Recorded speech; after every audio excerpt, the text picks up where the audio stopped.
नमस्कार दोस्तों, मैं हूं राज। आप देख रहे हैं हाईवे 33। दोस्तों, आज की जो कहानी है आशीष और मैडम जी की है। 26 में आपने अब जाना है कि मैडम जी के साथ में क्या क्या हुआ था। उनका सारा शक्ति एक तरह से चोरी हो चुकी थी।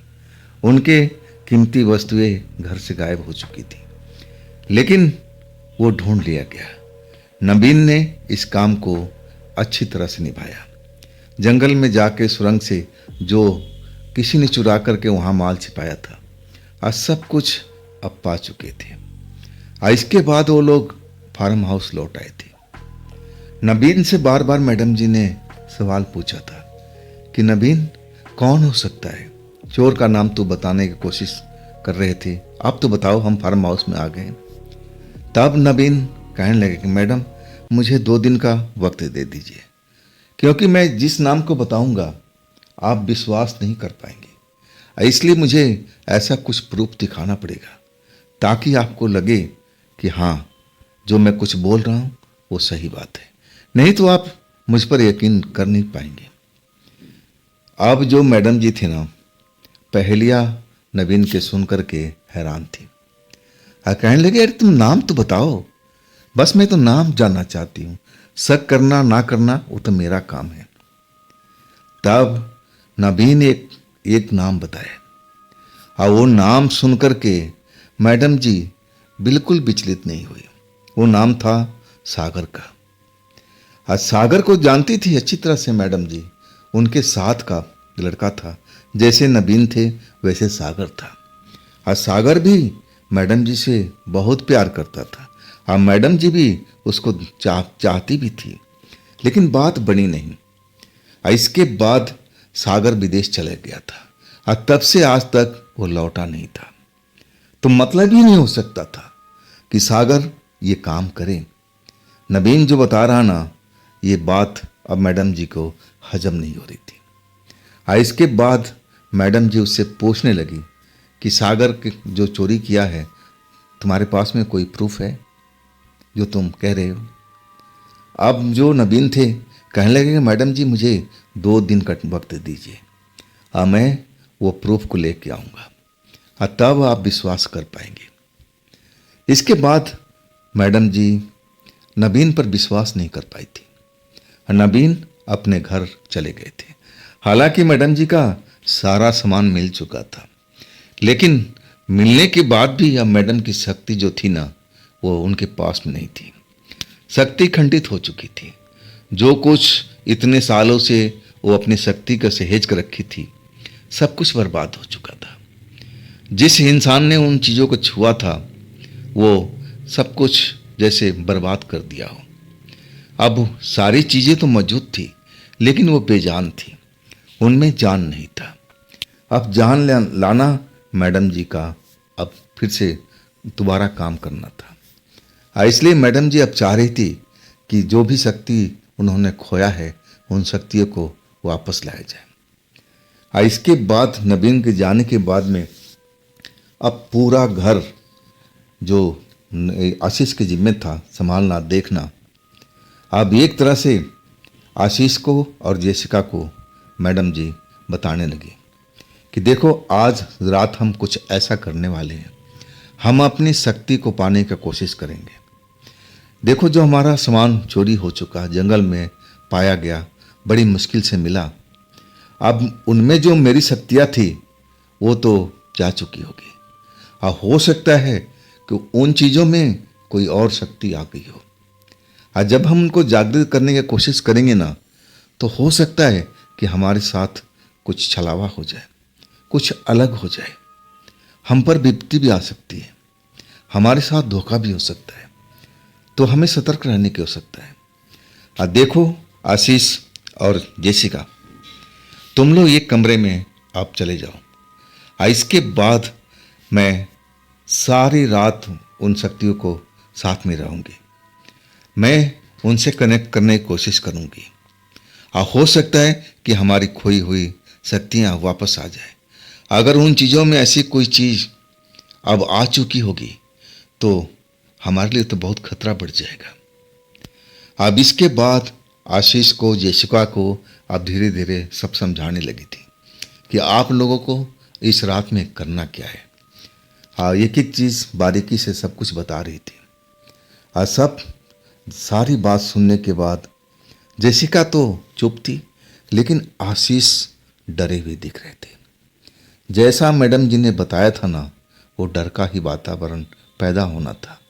अगर उन चीज़ों में जो मैडम की अंगूठियाँ हैं, मालाएं हैं, जो कुछ और चीज़ है, अगर उसमें कुछ और शक्ति समा गई होगी तो वो तो मैडम जी को नुकसान पहुंचाएगी, सारा काम उल्टा हो जाएगा। इसलिए मैडम जी भी अब सारा कुछ उपाय कर रही थी कि जो असली शक्ति उसमें थी वही लौटे, और जो उसमें कोई बेकार की शक्ति आ चुकी है उसको अब वापस उसके अपनी जगह पर पहुंचाना होगा। इस काम में बहुत बड़ा रिस्क है, जान जाने का खतरा है। हाँ, मैडम जी बहुत सतर्क थी। हाँ, वो बता रही थी कि आशीष, आपको पूरी रात जेसिका के साथ गुजारना है। अपने कमरे में ले जाओ और उस कमरे से बाहर मत निकलना, बाकी जेसिका संभाल लेगी। ये भी तांत्रिक है, इसको भी कुछ थोड़ा बहुत मंत्र आता है, अपना उपाय और आपको बचाने का उपाय कर सकती है। तो जैसा मैं कह रही हूँ वैसा आप लोग कर लो। और सुनो, अगर मैं तुम्हारे पास आकर भी मैं आवाज़ लगाऊं कि आशीष दरवाज़ा खोल देना, तो भूल कर भी दरवाज़ा मत खोलना। मेरे भेष में कोई भी आ सकता है, और इसके बाद तुमने दरवाज़ा खोल दिया ना, तो तुम दोनों के दोनों मारे जाओगे। ऐसा ही खेल अब किसी के साथ में हुआ था, जो मेरे साथ में अब होने जा रहा है। अब आशीष तो बहुत डर चुके थे। जेसिका का चेहरा शांत था और वो कुछ सोच रही थी। सारी तैयारी अब मैडम जी ने कर लिया था। साधना गृह में जाकर के सब कुछ सामान को सजा दिया था, जैसे पहले वो क्या करती थी। लेकिन वो अंगूठी अपने हाथों में नहीं पहनी हुई थी, ना वो मालाएं अपना गले में डाल रखी थी। सब कुछ साधना गृह में रखा हुआ था। एक तरह से मैडम जी के नज़रों में वो चीज़ जो था वो सब कुछ बेकार हो चुका था। अब नए सिरे से मैडम जी को उन शक्तियों को उसमें डालना था, और जो भी शक्ति उसमें गलती से आ गई है या जानबूझ करके भेजी गई है, उन शक्तियों को यहाँ से हटाना था। इस काम के लिए अब मैडम जी पूरी तरह से तैयार हो चुकी थी। सारी तैयारी होने के बाद अब आशीष और जेसिका आशीष वाले कमरे में आ चुके थे। घर का वातावरण बहुत बदल चुका था। आशीष घबराए हुए थे। जिस हिसाब से मैडम जी ने बताया था, तो आशीष को घबराना तो लाजमी था। लेकिन जेसिका थी ना, उनको लग रहा था कि किसी बात का फिक्र नहीं है, डर नहीं है। अब वो आशीष से कह रहे थे कि आज हम इसी पलंग पर सोएंगे ना। एक तरह से वो मजाक के मूड में थी, या फिर उनका मूड कुछ बदला हुआ था। आखिरकार आशीष के साथ मौका जो मिल चुका था, और वो मौका शायद अब खोना नहीं चाहती थी। लेकिन आशीष कह रहे थे कि देखिए, मैडम जी ने जो आदेश दिया है मैं उसको मान रहा हूँ। अगर आपने मेरे साथ में ऐसा कुछ करने की कोशिश किया तो देखिए, मैं मैडम जी को ज़रूर बताऊँगा। तब जेसिका जैसे मुस्कुरा के कहने लगी कि जाओ जाओ, बता देना, मैं बिल्कुल नहीं परवाह करती। मैडम जी कभी विश्वास ही नहीं करेंगी जो तुम कहोगे।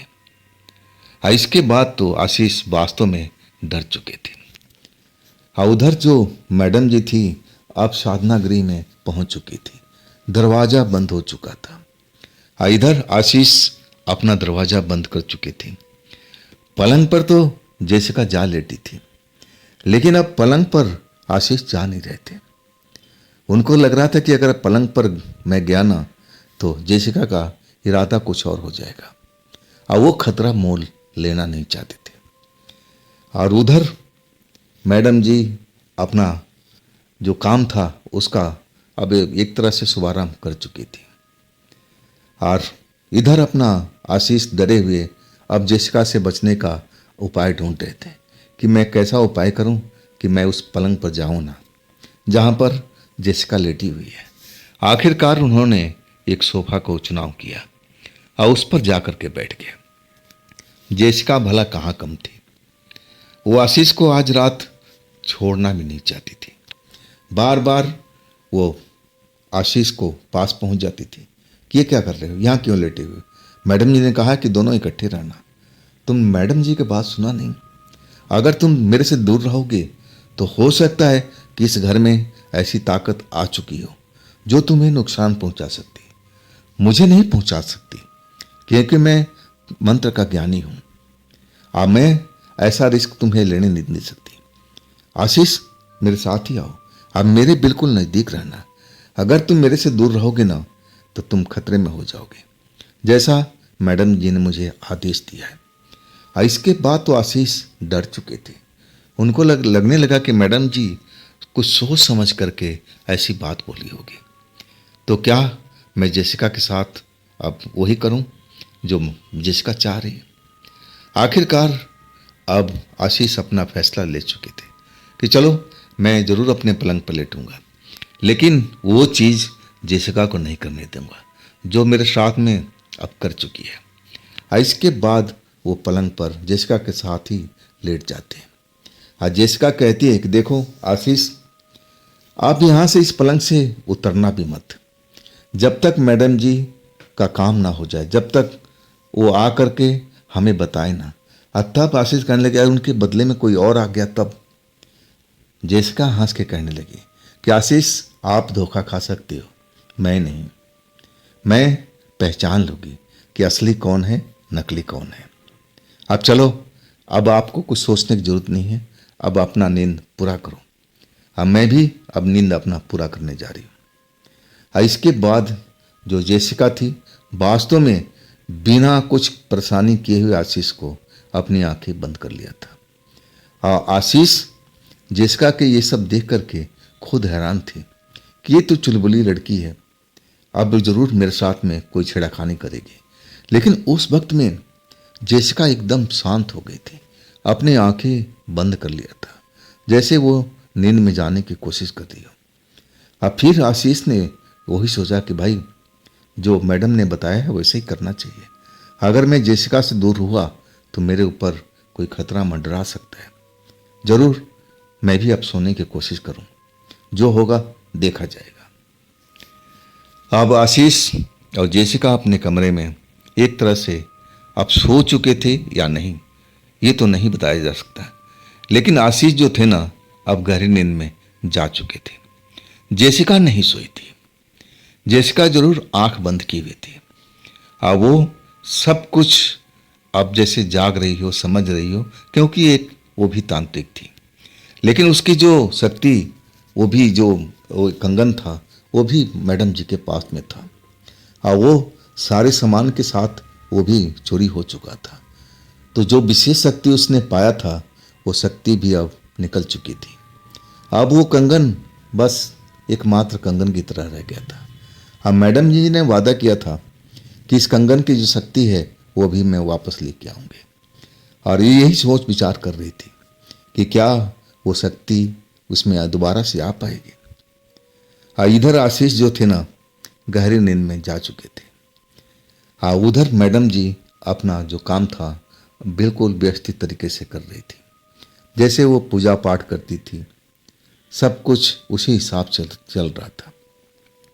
अचानक जेसिका जो सोच विचार कर रही थी उसको कुछ ऐसा हलचल अब महसूस होने लगा, जैसे उस हवेली में, उस फार्म हाउस में बहुत सारे लोग घुस आए।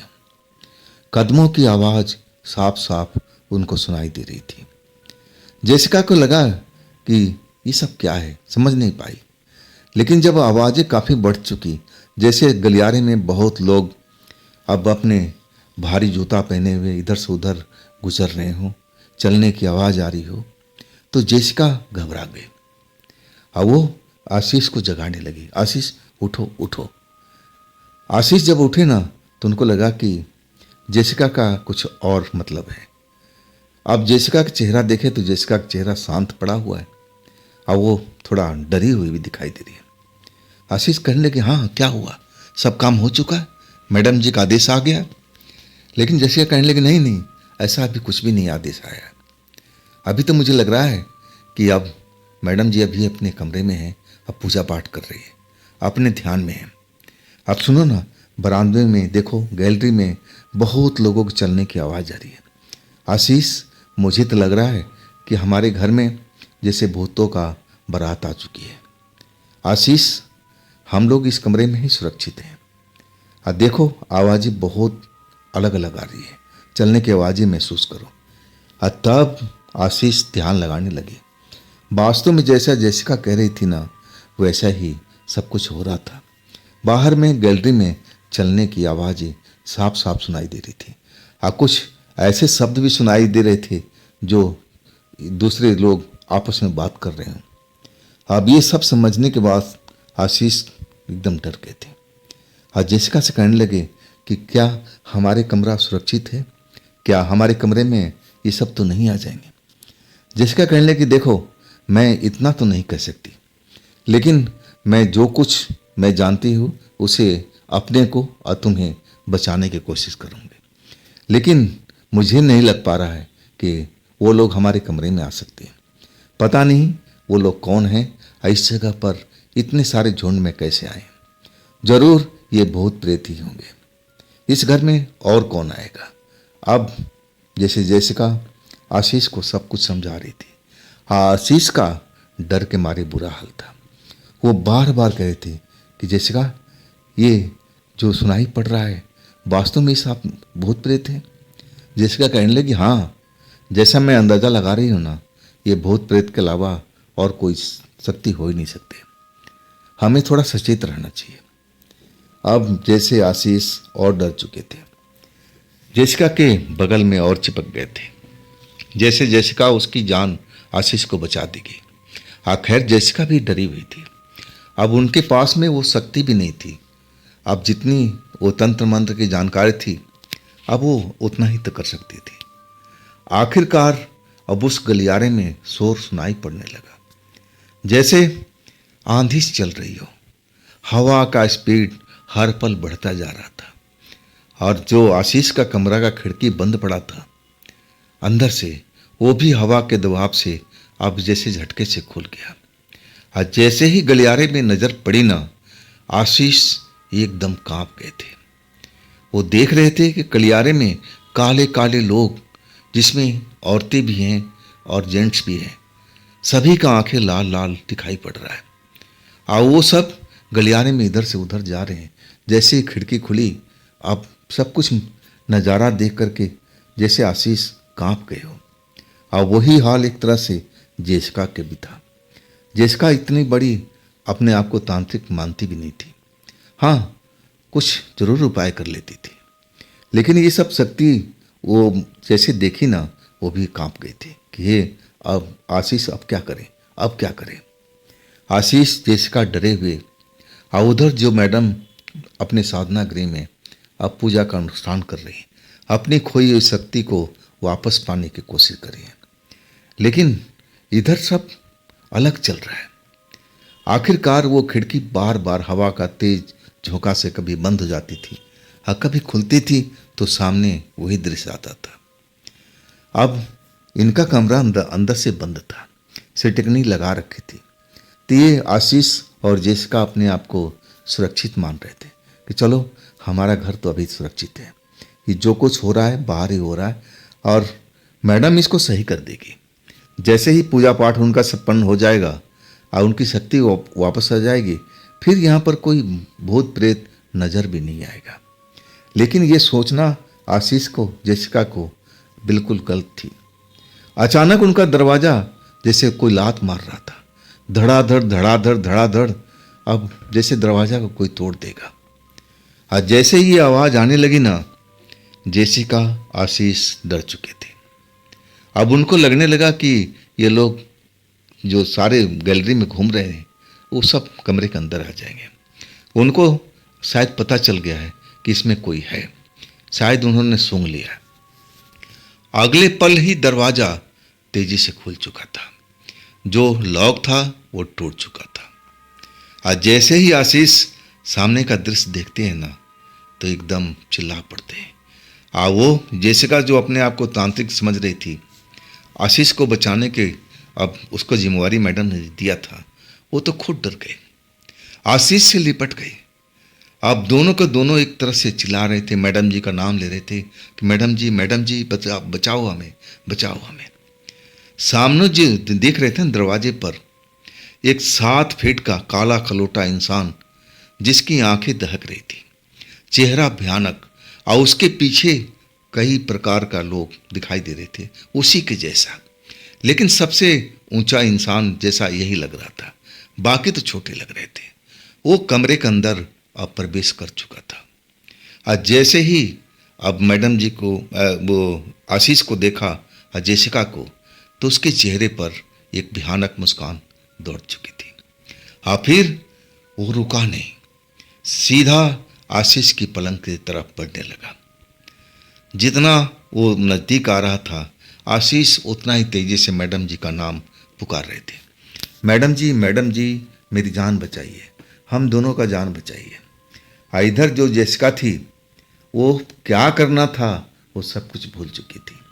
इतने खतरनाक शैतान को जब सामने पाया ना, तो अपने मंत्र विद्या सब कुछ भूल चुकी थी।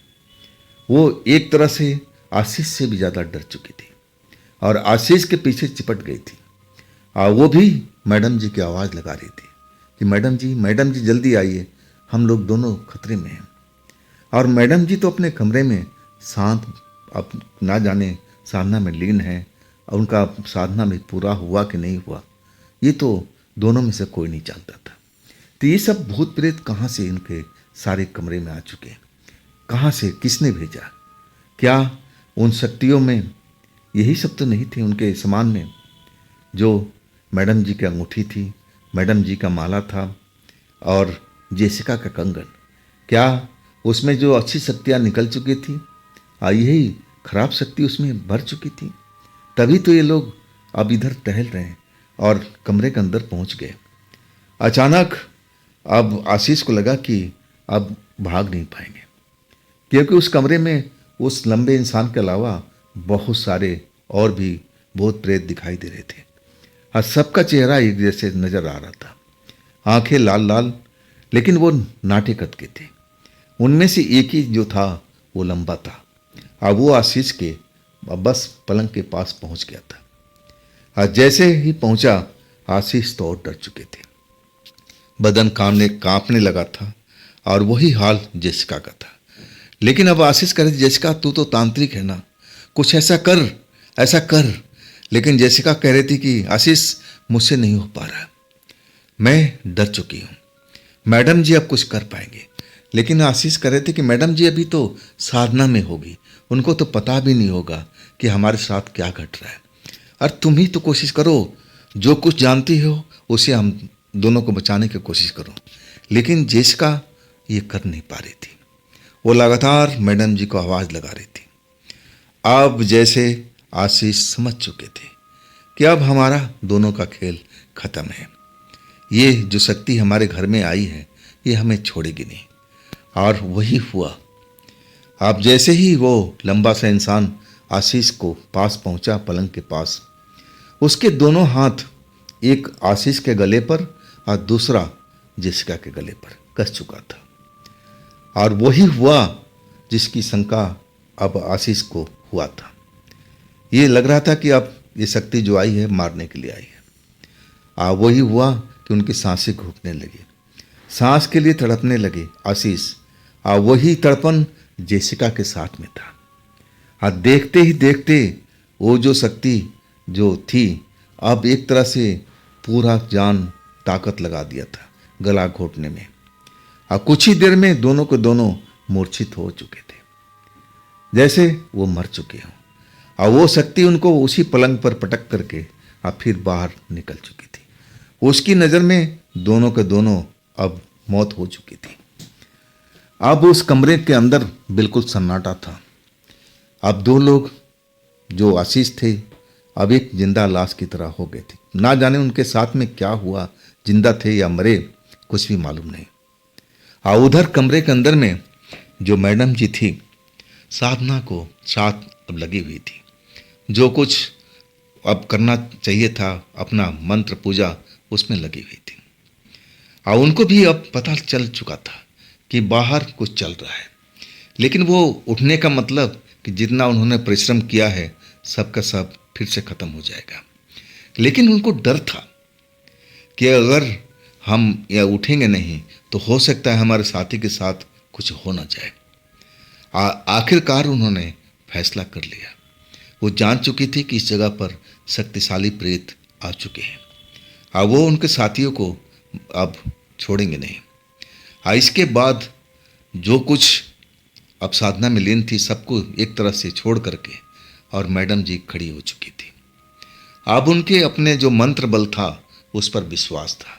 शक्ति तो अभी उनके पास में आई नहीं थी, जिसके बल पर ना जाने वो कितना केस को हल कर चुकी थी। बस जो कुछ था उनकी मंत्र शक्ति थी। हाँ, मंत्र शक्ति पर उनको विश्वास था कि जो कुछ हमारे घर में अभी चल रहा है ना, मैं इसको इस जगह से भगा दूंगी। वही उन्होंने किया। दरवाज़ा खोला तो जैसे गलियारे में देख रही ना तो उनको विश्वास ही नहीं हुआ। ड्राइंग रूम से लेकर के दरवाजे तक और काले काले लोग, नाटे नाटे लोग भरे हुए हैं और सबकी आंखें एकदम लाल लाल हुई पड़ी। आज जैसे ही मैडम को देखते हैं सब ना तो मैडम की तरफ देख करके हल्ला मचाने लगते हैं।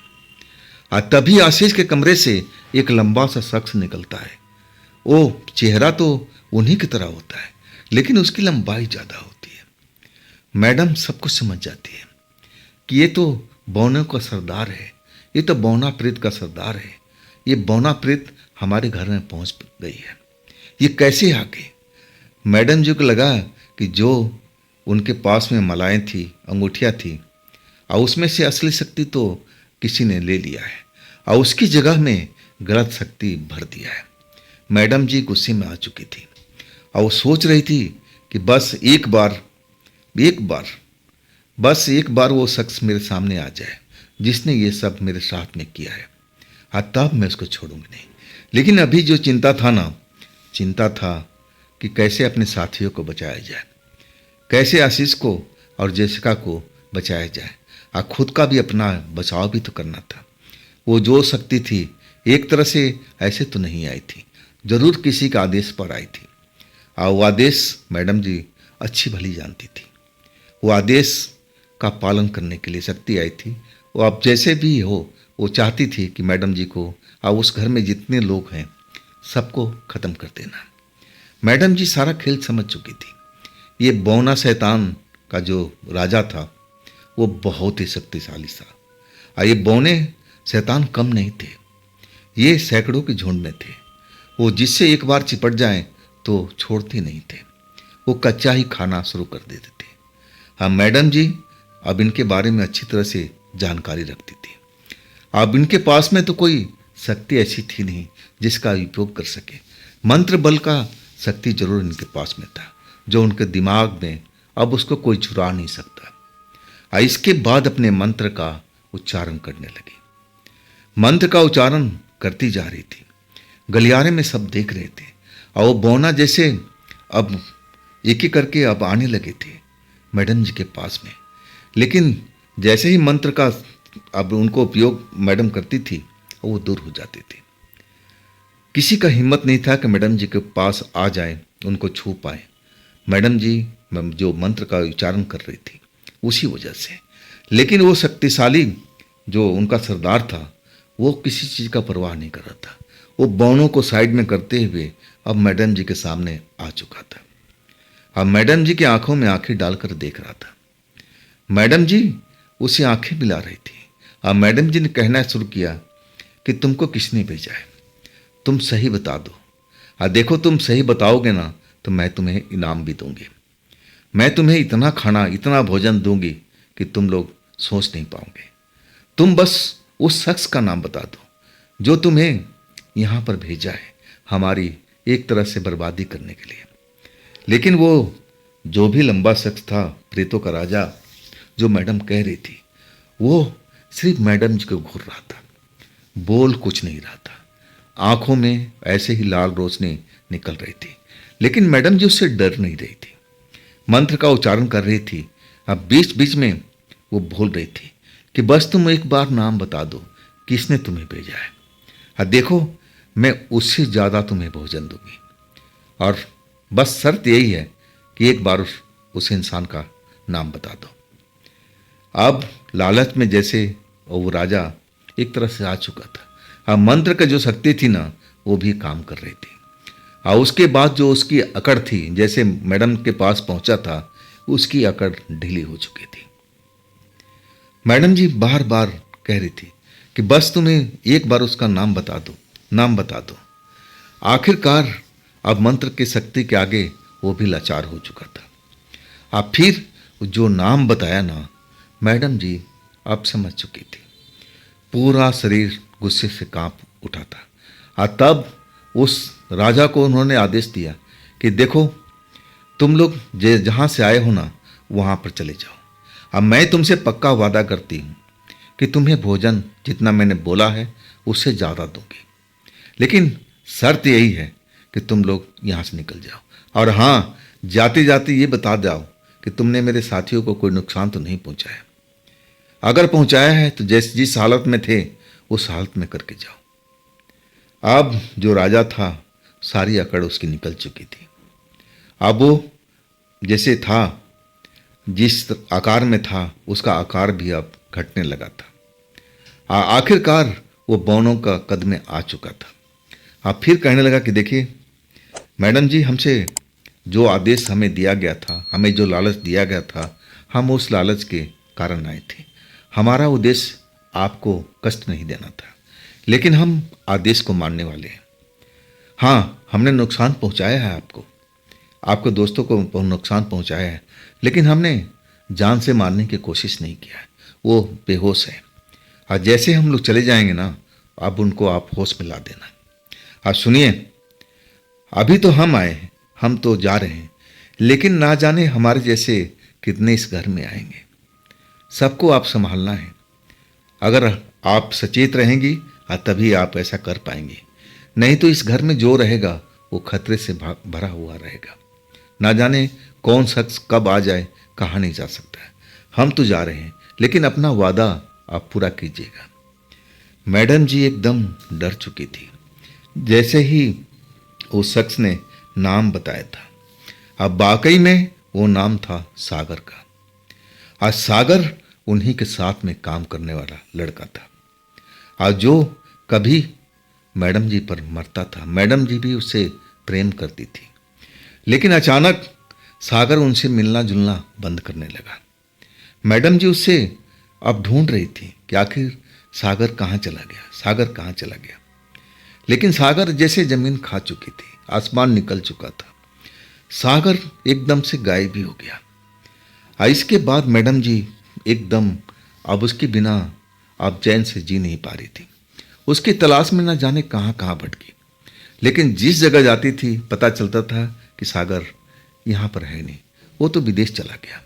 अब बिना मैडम को बताए हुए वो कैसे विदेश चला गया। इसके बाद मैडम जी बहुत दिनों तक खोज करती रही, उसके प्यार में जो पागल थी, लेकिन वो एक तरह से अब मैडम जी को छोड़ करके, और लोग जो बताते थे कि विदेश चला गया, और वो क्यों मैडम जी को मारने की कोशिश करेगा। मैडम जी खुद समझ नहीं पा रही थी। अब जो कुछ ये प्रेत ने बताया है, ये तो सागर के ही हाथ है। सागर कौन सा बदला लेना चाहता है भाई। मैडम जी से आखिर जलन क्या है, मैडम जी उस समय समझ नहीं पा रही थी, लेकिन चेहरा उनका गुस्से से भर चुका था कि अगर सागर से अगर उनकी दुश्मनी थी तो आमने सामने होकर के बात करना चाहिए था। ये हमारे साथ ऐसा छल कपट हमें क्यों बर्बाद किया, सब कुछ शक्ति हमारा छीन लिया। तो क्या वास्तव में सागर ही हो सकता है। लेकिन जो प्रेत ने बताया, प्रेत झूठ नहीं बोलता। वो बिल्कुल अब समझ चुकी थी कि उनकी बर्बादी का कारण उनका पुराना प्रेमी है, और शायद अब ये ना जाने किस बात का बदला ले रहा है। आखिरकार खेल तो समझ चुकी थी, और सारे जो बौने थे प्रेत, वो अब जा चुके थे। अब सीधी दौड़ती हुई एक तरह से आशीष के कमरे में पहुंचती है, तो वास्तव में दोनों अब बेहोशी की हालत में मिलते हैं। मैडम उनको होश में लाती है, और जैसे ही आशीष होश में आते हैं, अब अपने आप को तो सामने मैडम को देख करके वो रोने लगते हैं कि मैडम जी, हम यहाँ सुरक्षित नहीं हैं। जो बात मैडम को बोल रहे थे, मैडम भी समझ रही थी कि वाकई में अब उनके साथ जो कुछ वो इस घर में हो रहा है, ये आशीष सही कह रहा है। और वही बात जेसिका भी कह रही थी कि मैडम जी, ये घर अब हमारे लिए सुरक्षित नहीं है, हमें कोई और ठिकाना ढूंढना चाहिए। मैडम भी इस बात को अब मान चुकी थी। वो नबीन ने भी जो इशारा किया था, मैडम जब पूछती थी कि नबीन कौन हो सकता है, तो नबीन कई बार बता चुका था, लेकिन मैडम ही समझ नहीं पाई थी। जो इशारा नबीन ने दिया था, मतलब इशारा साफ था कि उनका ही पुराना प्रेमी सागर था। और सागर ऐसा क्यों कर रहा था, मैडम जी कुछ भी समझ नहीं पा रही थी। मैडम जी ये जरूर विस्मय में थी कि अगर सागर सामने आकर के बात करे, क्या हमने किया है, वो तो खुद हमें छोड़ करके भाग चुका था। हम तो उसके पीछे पागलों की तरह सालों साल ढूंढते रहे, लेकिन उसका कोई अता पता नहीं चला। और अचानक सागर इस जगह पर आ चुका है, बिना बताए हमारे साथ में ये सब खेल खेल चुका है। तो आखिर ये चाहता क्या है, कभी सामने आकर के बात तो करे। लेकिन मैडम जी जो सोच रही थी, उनका सोचना बिल्कुल अपनी जगह पर सही था। अब इसके बाद अब जो लोग थे घर में, 3 लोग, आशीष, जेसिका और मैडम जी, तीनों अब डरे हुए थे। अब डरे हुए थे 2 थे, एक तो जेसिका, एक आशीष। लेकिन उनकी डर देख करके मैडम जी खुद भी डरी हुई थी कि अभी तो हमारे पास में शक्ति लौटी नहीं, और आज मेरे पास जो मंत्र था, मंत्र की वजह से मैं अपनी जान, अपने दोस्तों की जान बचा चुकी है। और वो जो बौना का सरदार था, वो बोल चुका है कि अभी तो हम आए हैं, अभी ना जाने कितने लोग आएंगे यहाँ पर, किससे किससे बचोगे। अब मैडम जी अब जो कुछ उनका इरादा था, उस अब अपने आप को जाहिर कर रही थी कि नहीं नहीं, अब हम इस जगह पर नहीं रहेंगे, हमें अपना ठिकाना अब बदलना पड़ेगा। हमें ऐसे ठिकाने पर जाना पड़ेगा कि जहाँ हमें कोई जानता ना हो, और ये काम हमें जल्द से जल्द करना होगा। इसके बाद सारा प्लान जेसिका को, आशीष को बताने लगती है कि हमें कहाँ जाना चाहिए। अगली सुबह वो थोड़े बहुत अपना सामान लेकर के, और जो भी वो उनका शक्ति के सामान था, सब कपड़ा में बांध करके, और वो काली कार में बैठ चुके थे। और काली कार एक अनजान जगह के लिए निकल चुकी थी। मैडम ड्राइव कर रही थी। मैडम के चेहरे पर मुस्कान नहीं थी, सोच भरी अब उनका चेहरा था, जैसे वो ख्यालों में खोई हुई हो। और उनके बगल में जेसिका, पिछली सीट पर अब बैठे हुए आशीष। आशीष भी अब अपने आप को संभालने की कोशिश कर रहे थे। जो उनके साथ रात में हुआ था, वो तो मौत के मुंह से निकल के आए थे, और वही हालत जेसिका का था। जेसिका भी घबराई हुई थी, डर दोनों का चेहरे पर साफ दिख रहा था। और वो तो चाहते थे कि इस जगह से हम कहीं दूर चले जाएं, ताकि हम सुरक्षित रहें, जब तक मैडम जी का शक्ति वापस नहीं आ जाता। और मैडम जी वही अब काम कर रही थी। उनको भी लग चुका था कि हमें इस जगह पर रह कर के दोबारा से साधना करना ठीक नहीं है, हमें एक सुरक्षित स्थान की जरूरत पड़ेगी। और उसी सुरक्षित स्थान की ओर अब मैडम जी चल रही थी। अब दिन भर चलने के बाद भूख भी लग रही थी। होटल पर रुकना, कुछ खाना पीना, अब फिर कार चलाना। मैडम जी अब कार चला रही थी, लेकिन आशीष कितनी बार बोल चुके थे कि मैडम जी अब मुझे कार चलाने दीजिए। लेकिन मैडम जी मना कर रही थी कि नहीं आशीष, आराम से बैठो, आपके साथ इतना बड़ा हादसा हुआ है, आप तो मौत के मुंह से लौटे हैं। और वही हाल जेसिका का भी है। नहीं, आप लोग बिल्कुल शांत रहो, हमें कार चलाने दो। इसके बाद शाम होने लगी थी, और मैडम जी की कार अब दूर बस्ती से ना जाने किस ओर चली आ रही थी। ना तो आशीष समझ पा रहे थे, ना जेसिका। आखिरकार एक जगह पर कार रुकती है। वहाँ पर बगीचा, गार्डन, खेत और एक बड़ा सा घर दिखता है। मैडम कहती है कि देखो, आशीष से कि हम सुरक्षित स्थान पर आ गए, आप जो भी गाड़ी में सामान है सब कुछ बाहर निकाल लो। आशीष वही काम करते हैं और मैडम जी उस घर की तरफ चले जाते हैं। उस घर में दरवाजे पर एक बुजुर्ग बैठा हुआ है और वो मैडम जी उससे बात करती है। और इसके बाद बुजुर्ग अब कुछ मैडम जी को बताता है और फिर वो बुजुर्ग एक छोटे से घर के अंदर चला जाता है।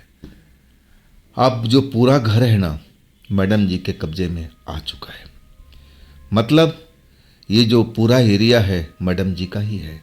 शायद वो जो चौकीदार था और वो आशीष को अभी तक समझ में नहीं आया था, ना जेसिका को समझ में आया था। ये तो समझ रहे थे कि हम किसी के घर पर आए हैं, लेकिन वो एक तरह से मैडम जी का ही प्रॉपर्टी थी जो काफ़ी दूर पर थी और रखवाली के लिए एक बुजुर्ग को यहाँ पर रखा हुआ था ताकि देखभाल करता रहे। आज जब वो लोग उस पुराने घर में जाते हैं, अंदर में हर चीज़ सुख सुविधा का सामान रखा हुआ है, सोफ़ा है, पलंग है, हर तरह के सामान वहाँ पर उपलब्ध है। उनको लग नहीं रहा था कि हम कोई ऐसे जगह पर आए हैं, ग्राम देहात में। सब कुछ शहर की तरह, सब कुछ अपनी जगह पर मौजूद है। और तब आशीष अचरज में भरे हुए थे। अब मैडम जी से पूछने लगे, मैडम जी ये जगह आपने कब लिया? मैडम जी मुस्कुरा नहीं रही थी, कहने लगी कि आशीष ये जगह तो बहुत पुराना है, कभी कभी हम इस जगह पर आके साधना करती थी और ये जो जगह है ना मेरे लिए एक फेवरेट जगह में से एक में से है। हाँ, कभी कभी मैं अपने आप को जब बहुत चिंतन की ज़रूरत होती थी ना तो मैं शहर से भाग करके इस जगह पर आ जाती थी और हफ्तों दिन यहाँ पर मैं अपना जीवन व्यतीत करती थी। और देखो यही पुराना जगह आज हमारे काम में आ रहा है। ये जगह हमारा कोई दोस्त मित्र कोई नहीं जानता। मैं ना तुम्हें बताई ना जेसिका को बताया। आप समझ सकते हो कि कितनी सेफ जगह है ये। अब आशीष जेसिका सब कुछ समझ चुके थे कि ये जगह बिल्कुल सेफ है। अब रात भी अब हो चुकी थी एक तरह से।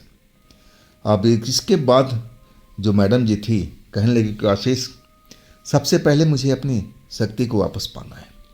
और देखो तुम दोनों को एक छोटा सा काम करना है, बाहर आग जला के रखना है, कई जगह पर छोटे छोटे आग लगाना है। हाँ, जब मैं साधना में जाऊंगी ना तो हो सकता है कि वो लोग यहाँ तक पहुँच जाएं। वो इंसान तो नहीं है, अब वो भूत प्रेत ही हैं और उनके लिए कोई अब ढूंढना कोई इतना बड़ा काम नहीं है। जहाँ मैं रहूँगी वो सब आ सकते हैं। तो सारी जगह पर थोड़ी थोड़ी दूरी पर छोटे छोटे आग जलाने हैं और उसके लिए लकड़ी का इंतजाम यहाँ पर है, उपले भी है, सब कुछ तुम्हें मिल जाएगा। और ये काम जितना जल्दी तुम लोग कर सकते हो उतना ही मैं अपना शक्ति वापस पाने की कोशिश कर सकती हूँ। आप इसके लिए जेसिका भी तैयार हो चुकी थी, आशीष भी तैयार हो चुके थे और चौकीदार का मदद भी लिया गया। वो भी इस काम में मदद कर रहा था। लेकिन मैडम जी कह रही थी कि देखो बस मदद ले लो लेकिन उसको सामने मत खड़ा करना, नहीं तो बेचारा डर जाएगा। मैं उसको खोना नहीं चाहती, ये मेरा पुराना वफादार इंसान है। ये ऐसी चीज़ देख लेगा ना तो रुक नहीं पाएगा। तो उसको कोशिश करो कि उसके कमरे में जाने दो और उसको नींद आने दो, नहीं तो ये सब देखेगा ना तो वो रुक नहीं पाएगा। वास्तव में जो मैडम जी कह रही थी आशीष जेसिका समझ रहे थे। अब उसको अपने कमरे में भेज दिया गया कि जाओ बाबा आप आराम करो, बाकी हम काम देखेंगे। अब आशीष जेसिका जगह जगह पर आग का छोटे छोटे अब कुंड जैसे जला रही थी और मैडम जी अपने उस जो रहस्यमय कमरा था एक उनका और उसमें जा कर के अपना योग साधना का कोशिश कर रही थी। अब आग भी जल रहा था और आशीष और जेसिका राउंड भी मार रहे थे। पूरा जो घर था ना अब थोड़ी थोड़ी दूर पर उन्होंने आग जला रखा था कि जैसा मैडम ने कहा था कि मैडम कहना था कि अगर आग जलता रहेगा ना तो वो शक्ति हमारे घर की तरफ नहीं आएगी, ना हमें कोई परेशान करेगी। और वो आग के साथ में अब जेसिका का एक मंत्र भी था जो मैडम जी ने बताया था कि इस मंत्र का उच्चारण करना और तब आग जलाना, उसमें उसका पावर डबल हो जाता है और वही जेसिका ने किया था। अब मैडम जी अपने और रहस्यमय कमरे में बैठ करके अपना तंत्र का साधना, अपनी शक्ति का पाने का कोशिश कर रही हैं। इधर आशीष और जेसिका पूरे घर का राउंड ले रहे हैं। कहीं पर आग धीमी हो जाती तो वहाँ पर लकड़ी डाला जाता था, उपला डाला जाता था ताकि आग तेज हो सके। आखिरकार करते करते अब आधी रात से ऊपर का वक्त हो चुका था और अचानक आसपास में जैसे धुंध बढ़ने लगा। हालांकि वो गर्मी का दिन था और गर्मी के दिन में धुंध आने का कोई मतलब नहीं। जब वो धुंध आने लगा ना तो जेसिका जैसे समझ गई थी। आशीष को सतर्क कर दिया कि आशीष एकदम सतर्क हो जाओ, अब हम पर हमला होने वाला है। ये जो धुंध देख रहे हो ना, ये नॉर्मल धुंध नहीं है। इस धुंध में हजारों शैतानी प्रेत घुसे हुए हैं और उसमें छिपे हुए हैं। जिस तरह से हमारे घर के अंदर में ये लोग आए थे ना, आज ये धुंध के रूप में है और हम पर खतरा है, तुम सतर्क रह जाओ। जैसे ही आशीष उन धुंध को देखते हैं ना तो वाकई में धुंध घोड़ों की चाल से दौड़ती हुई आगे उनके घर की तरफ आ रही है। अब पूरा चारों तरफ से जैसे उनको घर को घेरा जा रहा है। सफ़ेद धुआं, कभी काला धुआं, अलग अलग अपना रंग बदल रहा है। और आखिरकार जेसिका और आशीष जो भी आग धीमा होता था उस आग को तेज कर देते थे ताकि ऊंची ऊंची अब वहाँ पर आग दिखाई दे। आखिरकार वो धुआं आकर के पूरा घर को घेर लिया था। अब जहाँ था वहाँ खड़ा। अब जेसिका आशीष को कह रही थी कि अब आशीष तुम रेडी रहना, तुम इस जगह से कभी धुएं की तरफ आगे बढ़ने की कोशिश मत करना, चाहे तुम्हें कोई कितना भी लालच दे। अब आशीष भी समझ चुके थे कि हाँ, छल का खेल है, ऐसा ही यहाँ हो रहा है, लालच पर ही काम चल रहा है। आखिर ये लोग इतने झुंड में कैसे आ गए, ये दिखाई क्यों नहीं दे रहे। जेसिका कह रही थी कि धुएं देख रहे हैं ना, ये धुआं ना हो करके ये प्रेत शक्ति का सब इसमें छिपे हुए हैं। और जैसे ही हम धुएं के पास जाएंगे ना, एक हाथ निकलेगा और हमें अंदर खींच लेगा। अगर तुम्हें विश्वास नहीं है ना तो देखो, मैं तुम्हें दिखाती हूँ। अब वाकई में जेसिका एक आग के पास से थोड़ा सा बाहर निकल गई और वो जैसे ही अपना हाथ आगे बढ़ाई ना, तभी धुएं में से एक काला सा हाथ तेजी से बाहर निकला, जैसे जेसिका का हाथ पकड़ करके अंदर खींच लेगा। अब जैसे आशीष की हालत खराब हो गई थी। जेसिका अपनी जगह पर वापस आ गई थी और कहने लगे कि आशीष आप बिल्कुल शांत रहना, आप डरने की आवश्यकता नहीं है, मैं भी इनको पहचान चुकी हूँ। अब मैडम जी ने जो मंत्र मुझे दिया है वही मंत्र का आज मैंने प्रयोग किया है और देखो ये मंत्र बिल्कुल काम कर रहा है।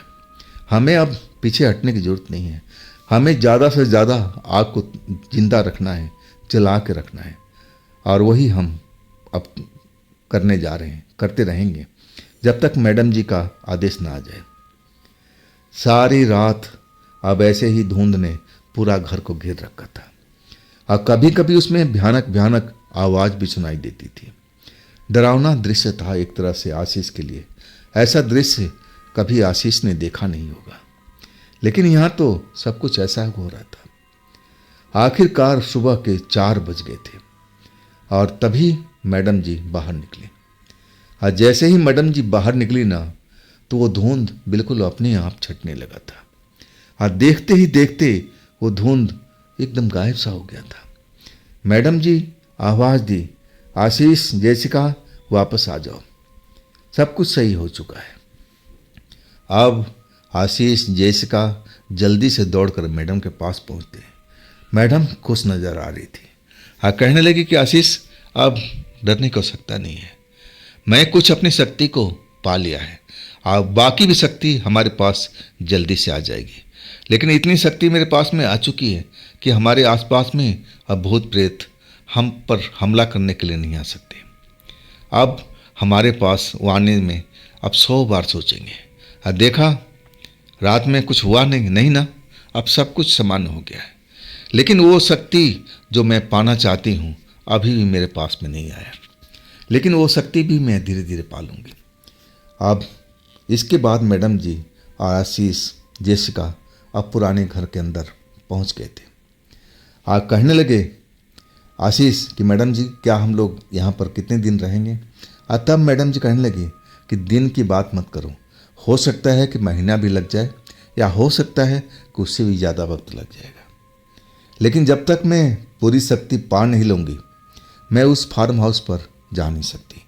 ये जगह हमारे लिए बहुत सुरक्षित है। इसके बाद आशीष और जेसिका समझ गए थे कि हमारे अब रातें दिन यहाँ पर गुजरने वाली है। तो दोस्तों, ये थी आज की कहानी आशीष और मैडम जी की। ये कहानी आपको कैसी लगी ज़रूर कमेंट में बताइएगा। और दोस्तों, ये भी चैनल आप ही का है, तो इसको भी अपना प्यार दीजिए, लाइक कीजिए, सब्सक्राइब कीजिए। अब फिर हम मिलते हैं इसी चैनल पर इसी समय में कल। आप लोग अपना ख्याल रखिएगा। नमस्कार।